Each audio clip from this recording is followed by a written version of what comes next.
We're always trying to find new voices with insight into the interesting political times we live in. Spencer Sullivan is a Republican political consultant working on local congressional races, and we welcome him to the Trapezoid. Have it be on. Thank you. I know that you were working on one of the congressional races in our area here, and we'll talk about that in a moment. But as a Republican consultant, what makes this midterm different than others? Yeah, I think there's a couple themes you see here, Alan. One of the themes is you have in a Republican primary race, right? A lot of Republican primary candidates running to see how close they can get to President Trump. And I think an NBC Wall Street Journal poll came out a couple of days ago saying 88% of Republican voters approved of President Trump's job, right? So that's one of the highest ratings that a current sitting president has had through their own party. So you're seeing a Republican primary candidates, the party trying to run as close to President Trump as possible in certain districts. Obviously, the second theme here is how does this play in a general election with a president that, at very least, is very controversial at times. Well, let's take this one at a time, because a lot of Florida Republicans find themselves in the position that they were not great fans of Donald Trump when he was running in the Republican primary, and he won, and they have had to jump on board the train. And you see this playing out right here in the 17th Congressional District with Greg Steube and Julio Gonzalez, where Steube is trying to pin some of Julio Gonzalez's anti-Trump tweets on him during this primary race.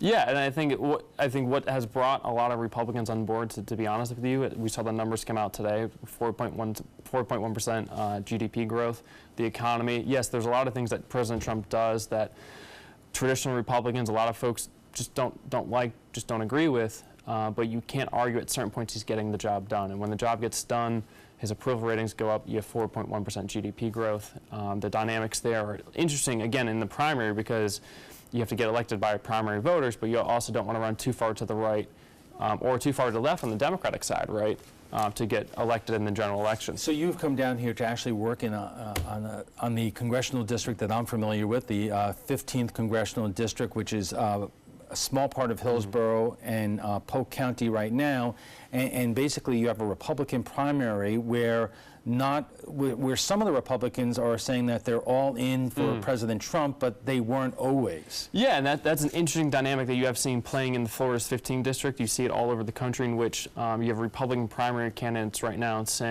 running very close to President Trump, but in the past have made pretty aggressive statements against President Trump. You have Neil Combie right now, who's trying to tie himself very close to the president, but has made aggressive statements, has attacked President Trump, has even said that he's dumped President Trump in the past, but clearly has seen since the poll numbers, since the Wall Street Journal number, that 88% of Republican voters approve of President Trump, that he's got to change his rhetoric. And so you're trying to point that out. Correct. We're trying to inform the voters of Florida's 15th district that Neil Combie has not been a President Trump supporter throughout the entire process. What is the challenge for Republican candidates in the general election during this midterm? Because the conventional wisdom has been Republicans do well in the midterms, Democrats do not. But was that more of a function of the fact that Barack Obama was president for 8 years and the party in power always does poorly in the midterms?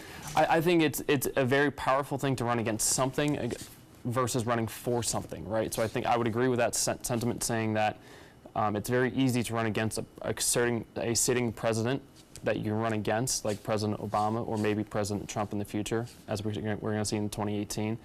But I would say it's not so much the specific president, but it's the president that's in the party that's in power, and it's very easy to run against them, to be a check and balance against the current party in power. Are you concerned about the enthusiasm gap? Because right now the Democrats seem to have that because of their feelings about the president, and even some Republicans have jumped off the Trump train because of the president's various issues.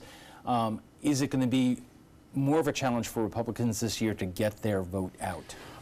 Yes and no. I think I'm going to give you the lawyer answer, not the Michael Cohen lawyer answer on this one. The midterms traditionally favor Republicans because of the demographics. The Republicans tend to vote a little bit more in the midterms than Democrats do.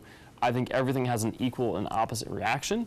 That means the Supreme Court pick is going to energize not only the Democratic base, but the Republican base, and remind the Republican voters, a lot of Republican voters, like Florida voters, who weren't overly thrilled with President Trump at the time, why they pulled the trigger for President Trump for the Supreme Court. We have to leave it there. Before we go, we want to share with you what some of our viewers had to say about last night's show on the Stand Your Ground law. Florida's Stand Your Ground law has been controversial since the beginning. It's back after a debate after an unarmed man was shot and killed after he pushed another man to the ground.